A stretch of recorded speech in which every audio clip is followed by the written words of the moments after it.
January 1943. Less than 10 days into his first patrol aboard USS Wahoo, an American submarine skipper performs reconnaissance of a Japanese base in the South Pacific. 9 miles into the occupied harbor, he spots the most dangerous possible threat. An enemy destroyer, armed with underwater bombs called depth charges, designed to sink submarines. Before the war, the decision would have been easy: stay safe. But to defeat Japan, they'll need a new generation of commander to take the offensive and pursue every contact against each enemy ship, putting his vessel and crew in the line of fire.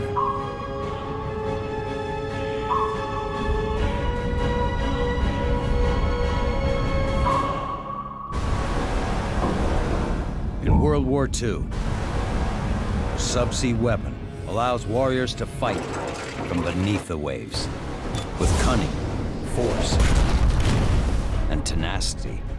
Their enemies strike back. Revolutionary, but still sometimes primitive.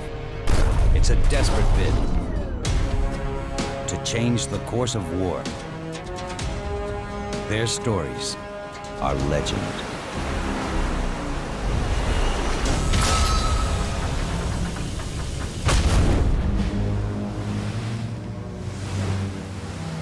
(1 p.m., January 24th, 1943. As the new commander of USS Wahoo, Dudley Morton discovers a Japanese destroyer in Wewak Harbor. The safe choice is to remain concealed and retreat unnoticed. If they're spotted, the waters here are too shallow to avoid a sustained depth charge attack.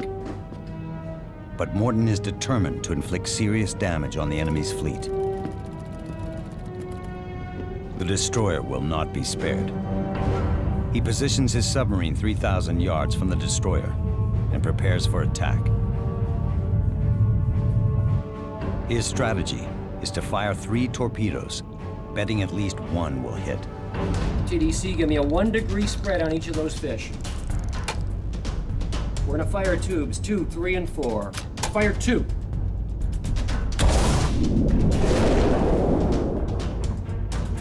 Fire 3. 3 firing. Fire 4. 4 fired electrically. But the destroyer clips along faster than expected. All 3 torpedoes run through its wake. Morton increases the input speed for the destroyer. Wahoo fires again. But this torpedo also misses. The destroyer has changed course. The failure to land these shots allows the enemy to zero in on Wahoo. The destroyer charges, betting it can ram the sub in the shallow waters. Morton's aggression exposes a radical shift in the risk tolerance of American submarine captains.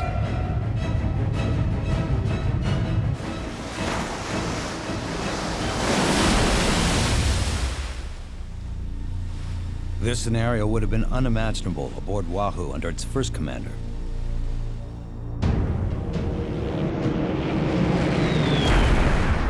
It was commissioned and brought into service just 5 months after the attack on Pearl Harbor.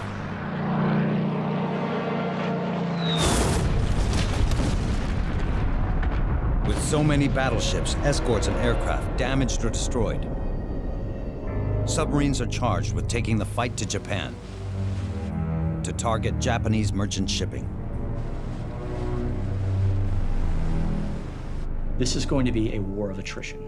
It's going to be fought every convoy, every ship at a time.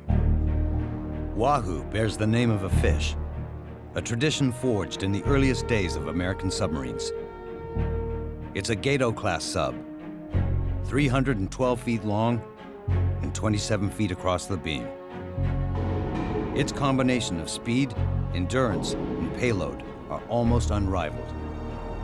The Gato is probably the biggest mass production submarine of World War II by a long shot. It's about twice the size of what the Germans did. It's big for a reason. It's big because it's designed to operate very far from home for a long time. There's sufficient food and supplies on board for the crew to remain at sea for 75 days. And enough diesel to cruise nearly halfway around the world without refueling. And because it was a big sub, you could put in things that were extra. Size paid off big. August 23rd, 1942. Wahoo embarked on its first patrol to sink Japanese ships and disrupt supply lines. Unfortunately, its leadership did not live up to the boat's promise. The skipper was Marvin Kennedy. His crew described him as gentlemanly.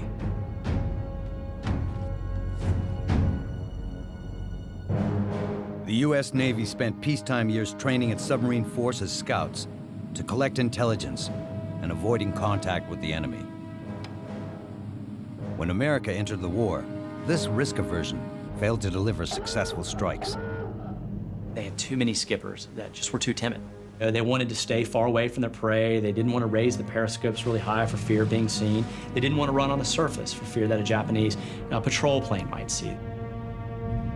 On October 5th, 1942, Kennedy failed to pursue a Japanese aircraft carrier. The crew watched as one of the most prestigious targets of the war sailed from their grasp. They've put a lot at risk, long distance traveled, they're putting themselves in harm's way, and then to not attack aggressively and get the sinking is demoralizing. It has to hurt their morale, and Kennedy has to see it as well. The second patrol wasn't much better. Under Kennedy's command, they returned to port with most of their torpedoes unused.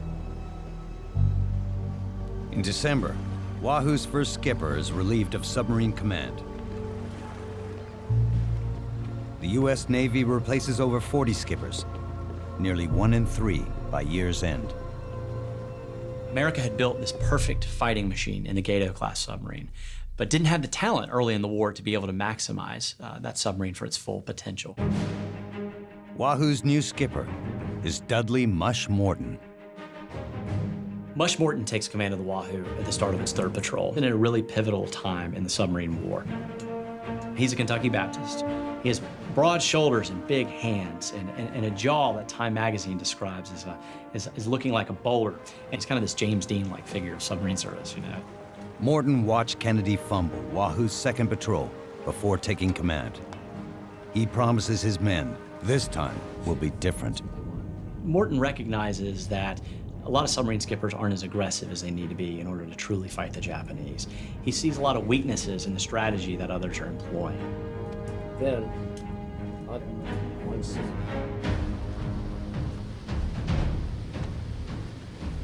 Morton's first mission has 2 objectives. Reconnoiter a Japanese supply base called Wewak Harbor. Then, enter the patrol area around the island of Palau to hunt and sink Japanese shipping.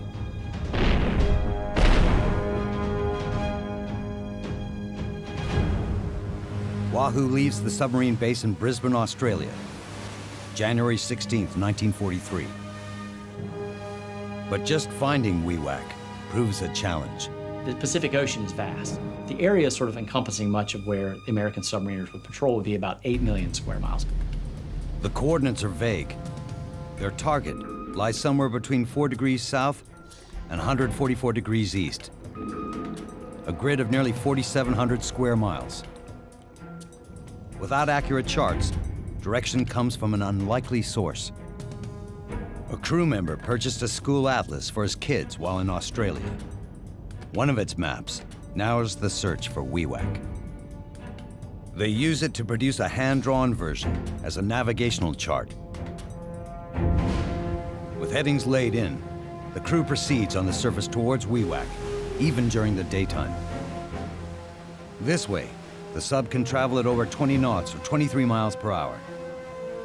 Submerged, it can only push 9 knots for short bursts. It's faster, but makes the sub much easier to detect. Morton mitigates the risk with extra lookouts.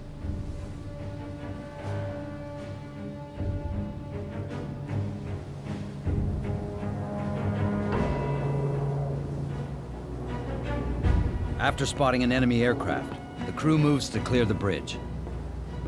Since they are unsure whether the plane has discovered them, Morton insists they wait until it is within 6 miles of the sub. He weighs the risk of possible aerial bombs against more surface running time. As the plane gets closer, the crew watches and waits, wondering if this new skipper might be pushing his luck too far.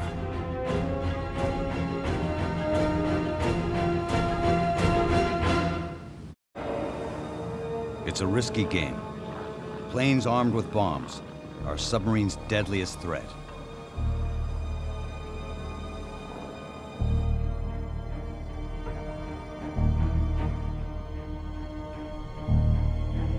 Tense minutes pass. Just before it crosses into Morton's safety perimeter, the plane turns away without detecting Wahoo.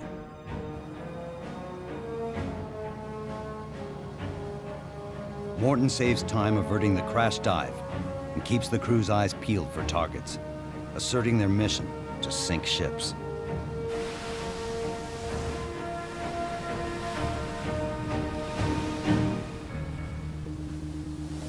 At 3 a.m. on January 24th, 1943, Wahoo reaches the mouth of Wewak Harbor.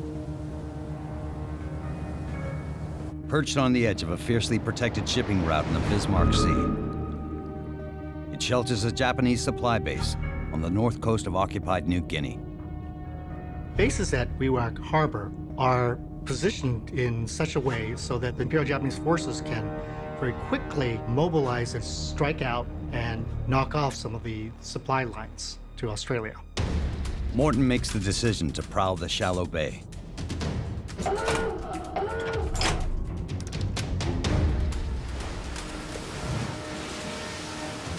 For the submarine to enter the harbor, what they're doing is entering an area where there's not a lot of room to maneuver. Wewak Harbor will be defended. There's obviously infantry, there's guns, and the potential for warships. So to enter the harbor is very risky. But it's the only way to get a good reconnaissance. 9 miles in, Wahoo discovers a Japanese destroyer. Normally, you're told not to go after destroyers because you should concentrate on the merchant ships. A lot of the question with submarines is how you decide what's worth the effort. Which ships are worth attacking and taking a chance with your life? It's not just the target, but the location. He's better off sneaking back out of the harbor and then making an attack as the ship leaves, because that way his ship is safe, and the crew, by extension, are safe. But Morton decides to take on the tempting target. The Japanese couldn't produce destroyers very fast. The fleet destroyers were not only hard to reproduce, but they had elite crews. Every ship that the Americans sank in the Japanese, not only did they lose the ship, they lost their experienced sailors. They lost the money that it took to build that ship and the resources involved. You would erode their powerful war machine.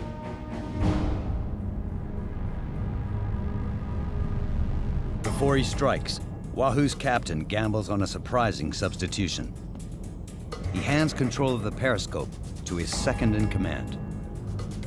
Lieutenant Commander Dudley Morton is revolutionary in the way he conducts attacks from his submarine. He uses his executive officer on the periscope as the co-approach officer, and he sets up the attack in his head without being a slave to one particular area, in this case the periscope, which is traditional for submarine captains. It's really easy if you're looking through the periscope to get hung up on exactly what you see in that narrow frame of field.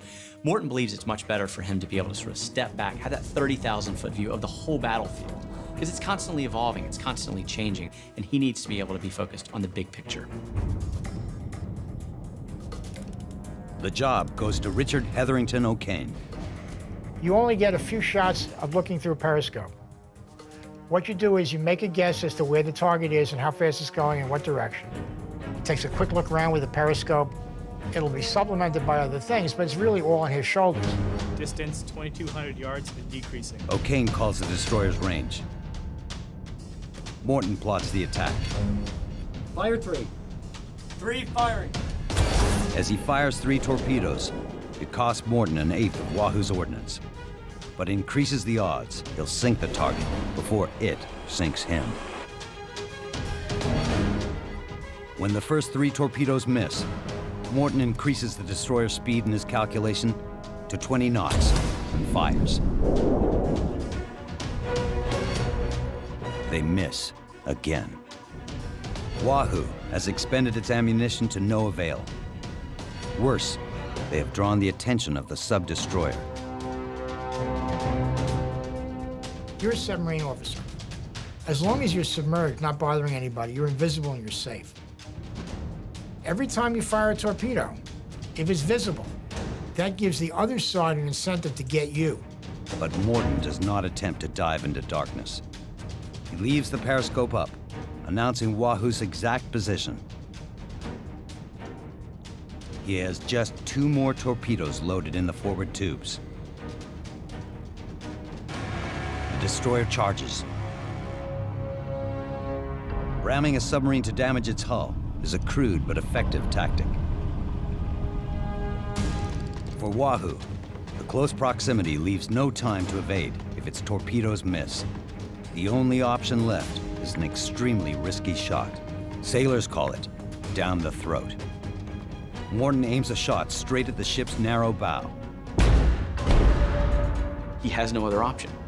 If he doesn't, the destroyer has all the speed and maneuverability to pound him into the silt, and there's nothing he can do about it. So he's forcing him to attack and trying to change the attack into a situation where he can have the advantage. As the destroyer closes in, Morton's timing has to be perfect. If they fire from more than 1,200 yards, the destroyer has time to evade. But within 700 yards, the torpedo won't have time to arm and detonate. I fired 2. They release 2 torpedoes.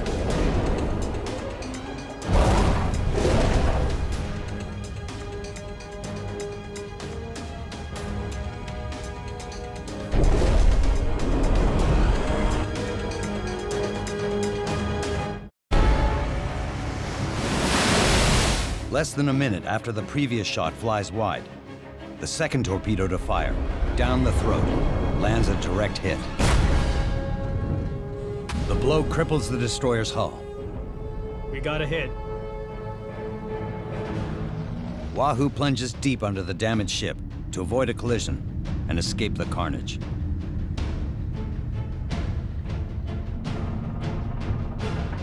The warship remains afloat on the surface. After an attack, sometimes the ship goes down right away. Other times it can take hours. Sometimes you can torpedo a ship and it doesn't sink.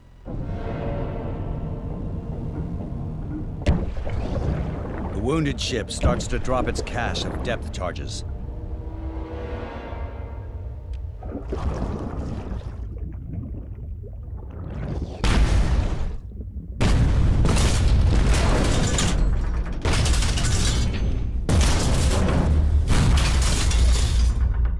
More than 80 feet down, Wahoo's crew must prepare for the worst.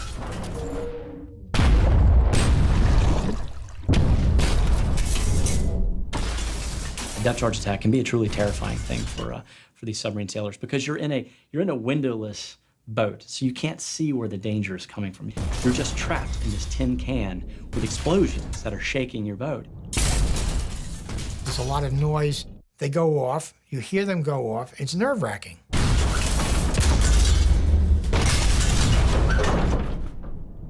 Suddenly, the explosions cease. A violent cracking noise penetrates Wahoo's hull. They're not that far from the boat to begin with. So you can hear this right through the hull, the sound of the water rushing, the sound of the boilers exploding, and certainly the sound of steam and water boiling. The crew recognizes the sound of the doomed destroyer's boilers hitting cold seawater. The destroyer has split open. Wahoo ascends to periscope depth to confirm the kill. It burns as its bow tilts into the sea. Morton banks his first win as a submarine commander. He now needs to steer clear of enemy countermeasures to escape the bay. Down scope. He drops Wahoo down to 100 feet and slips away. As darkness falls, the Japanese light fires on Wewak shores, perhaps to reveal a glimpse of the sub sailing by. Wahoo cruises deep, past the flames. Mush Morton clearly demonstrates to his crew the potential of the Gato-class engineering.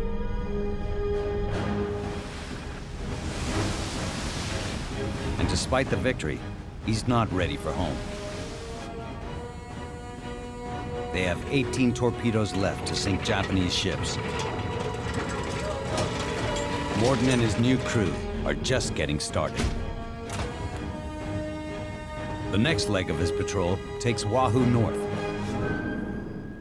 towards an island chain also occupied by the Japanese.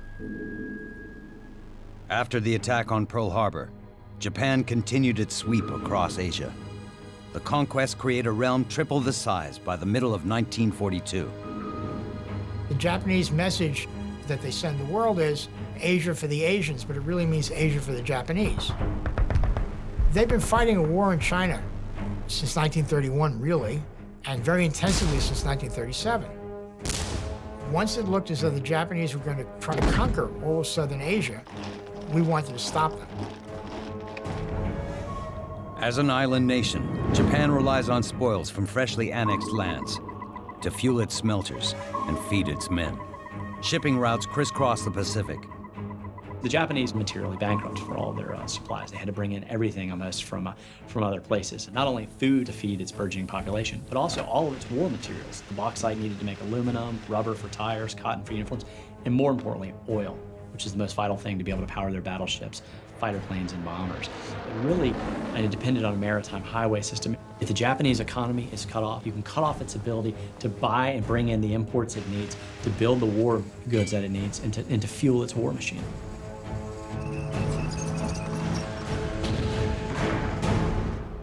In 1943, Chester William Nimitz commands the American Pacific Fleet.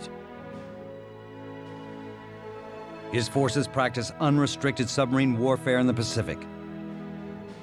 Unrestricted submarine warfare means if I see it, I sink it. Once everything is fair game, that's total war. Under Nimitz, submarines are assigned to specific patrols to attack the Japanese.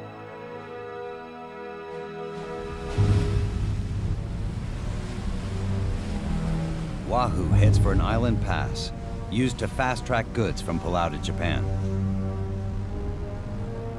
Palau exports key natural resources. There's bauxite, which is used for aluminum, which becomes the airframes for the Japanese aircraft. And secondly, of course, phosphate for fertilizer. You can fertilize your crops and get better food production. But operating in these waters won't be easy. To help tip the balance, Wahoo needs to locate enemy ships. More than 30 hours into the search, the crew spots smoke on the horizon. Captain, you might want to see this.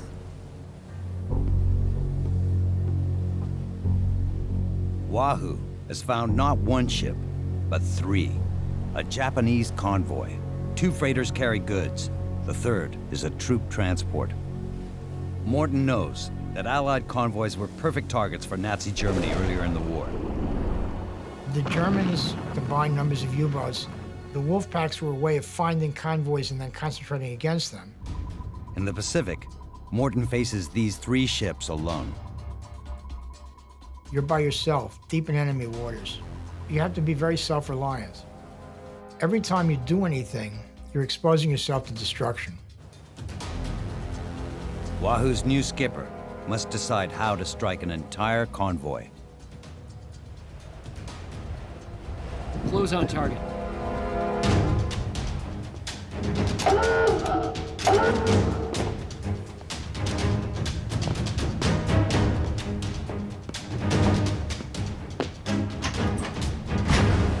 In January 1943, an American submarine has not successfully attacked a Japanese convoy. The choice will make Morton and Wahoo famous and infamous.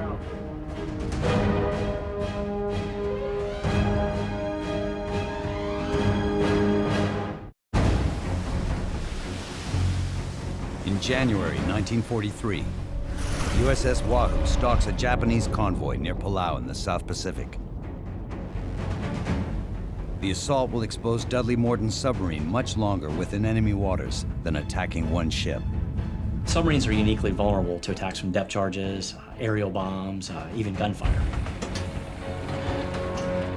The more aggressive you are, the more chances you give the enemy to get you.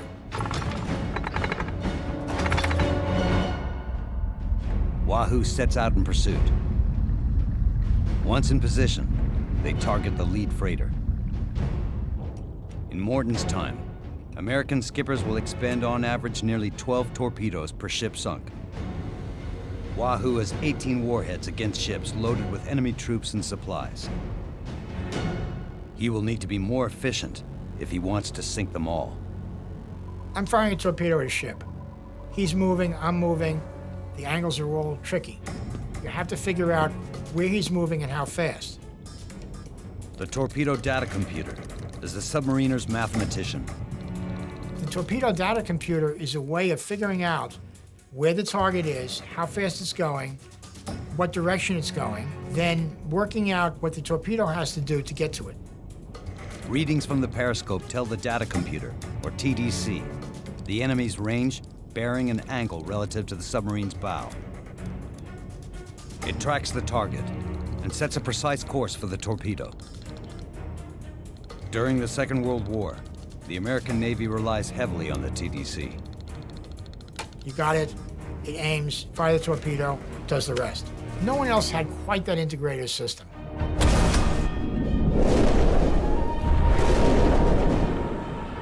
The first two torpedoes race towards a Dakar Maru, a Japanese freighter with a 56-foot beam.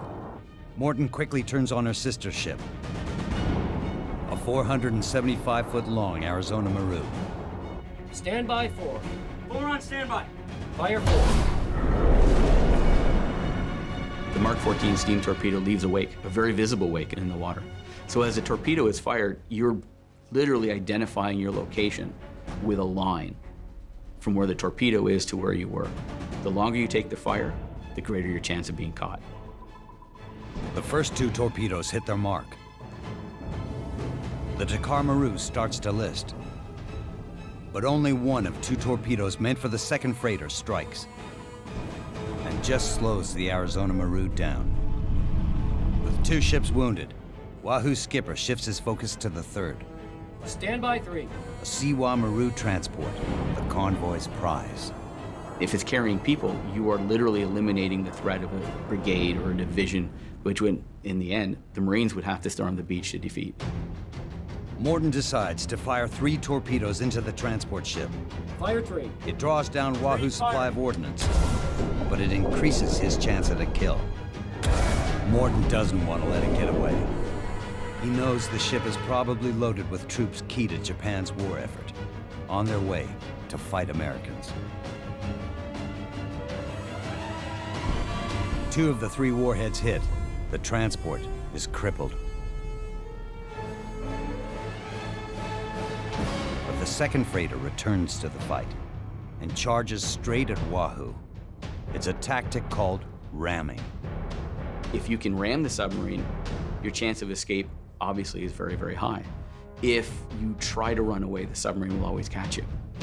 So by charging it, what they're trying to do is eliminate the threat the only way they can.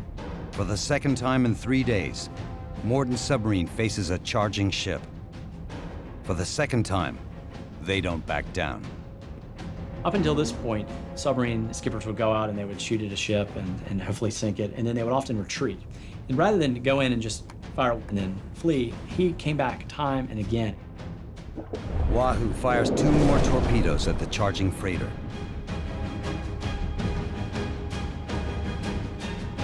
The freighter keeps coming. Morton abandons the collision course and dives his sub. Stern plane's 2 degrees. Now the Wahoo, the hunter, is now being hunted. But the Wahoo has most of the advantages here. If the Wahoo can dive, the transport will evade him and they can follow the transport. If the transport gets hit by the torpedoes, same result, you still sink the transport. The Wahoo still has the advantage, despite the fact that it's being attacked.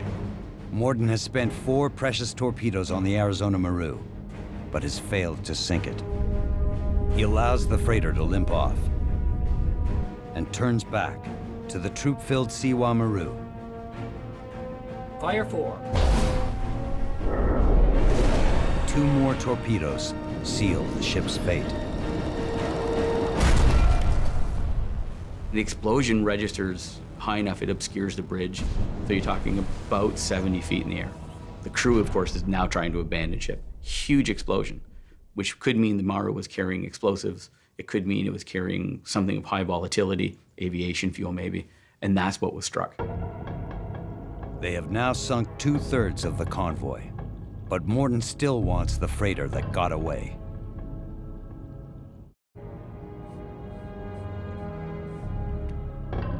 The Maru has now been joined by a tanker. But the cost of attacking 3 targets from underwater scuttles the plan. While Wahoo is submerged, it runs off of 250 lead-acid battery cells, each 4 feet high.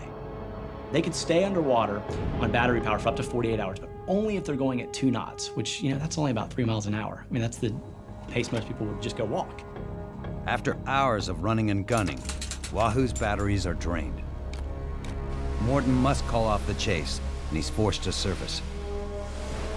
2 engines are sacrificed to recharging. With limited speed and range, he decides to circle back and check on the target he hit earlier. The transport sinks slowly enough that those on board get into the boats. 20 Japanese lifeboats dot the Bismarck Sea. Hundreds of men are in and around them, victims of Morton's torpedoes, but also declared enemies who Morton believes are committed to destroying Americans. He thinks they're troops, they're going to go ashore, they'll still be effective ashore, they'll be killing us when they get there. Better to kill them now. He thinks of the boats as legitimate targets. And if they're legitimate targets, of course you shoot them up.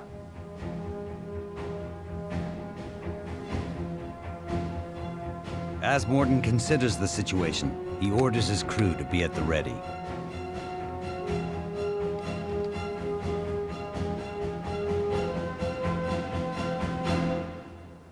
Fire! But Morton is wrong about these troops. He orders his gunners to go ahead and open fire. He doesn't know it, but a lot of these people in the water are actually Indian POWs that the Japanese have actually picked up. And he assumes that they're all just Japanese soldiers, troops that may be being transported. And they go on and they end up shooting and killing 195 of these Indian POWs, in addition to about 87 Japanese troops.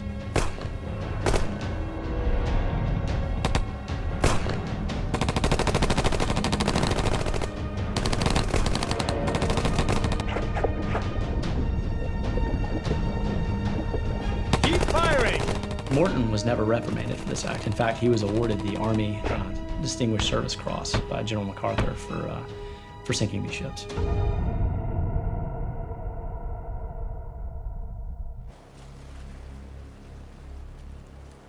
We tended not to think that you should shoot up survivors. However, it was also an extremely savage war in which Japanese survivors often kept fighting. So that also feeds into what happens.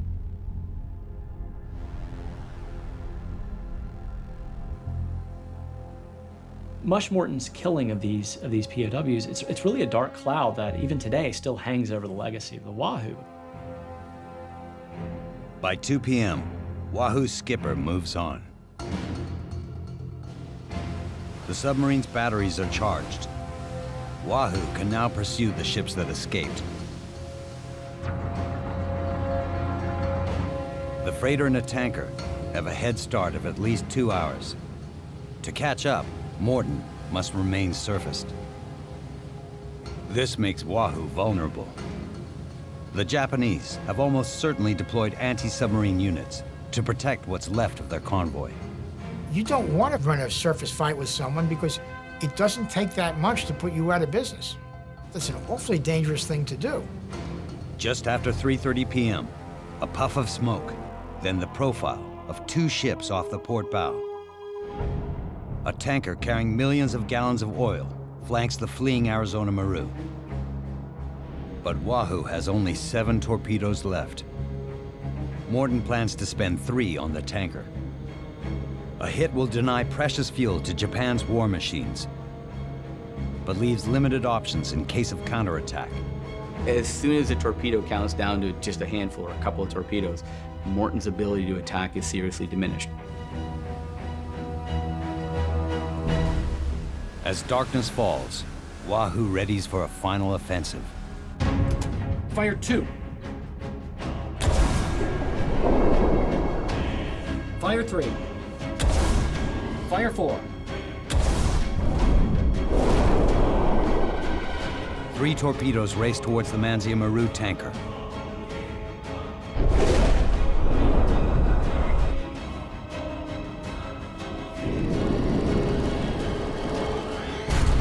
Just one hits,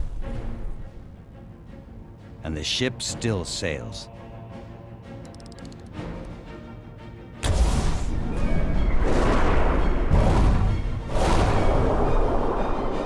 It costs 2 more to halt the tanker.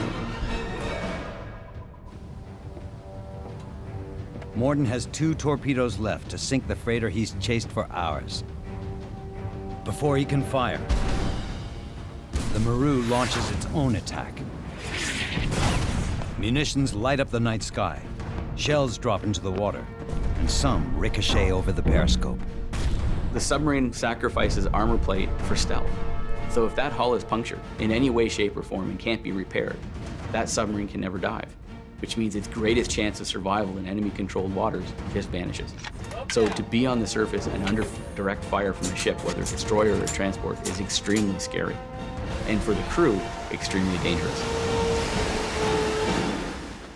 Fire 3. January 1943, off the coast of Palau in the South Pacific. A submarine commander has downed a Japanese freighter and a troop ship. An Arizona-class freighter from the convoy now attacks the American crew. Scope down.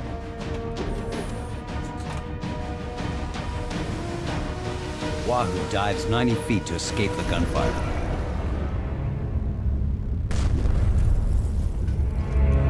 The splash of shells continues to echo through the hull. Even though merchant shipping is not usually armed with depth charges, out of periscope range, the submarine is helpless and can't fight back.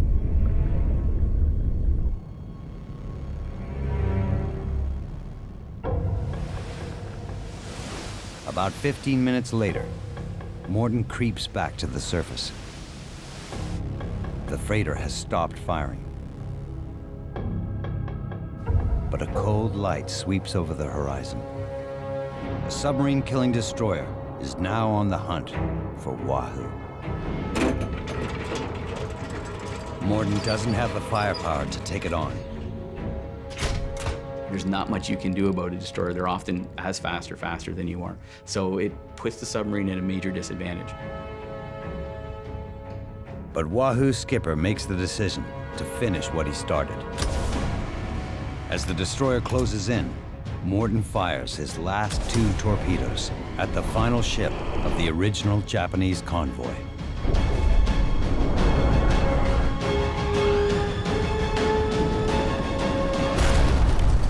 Got a hit.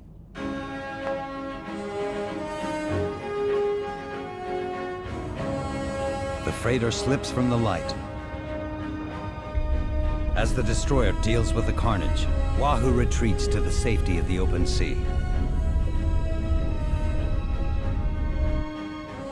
Commander Mush Morton gets his kill.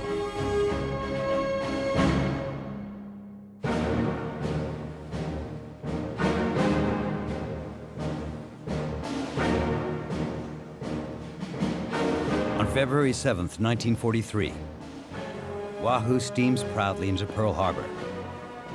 A broom lashed to its periscope. It's a sly wink to the naval tradition of claiming a clean sweep.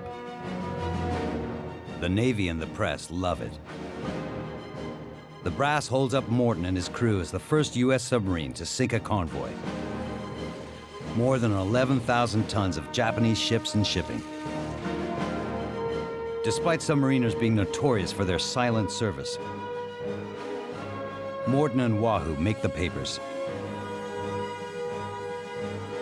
He even consults on Cary Grant's wartime thriller, Destination Tokyo. Morton's aggressive tactics changed the conduct of the American submarine campaign. That was the first time in the war when any submarine skipper had actually done something like that.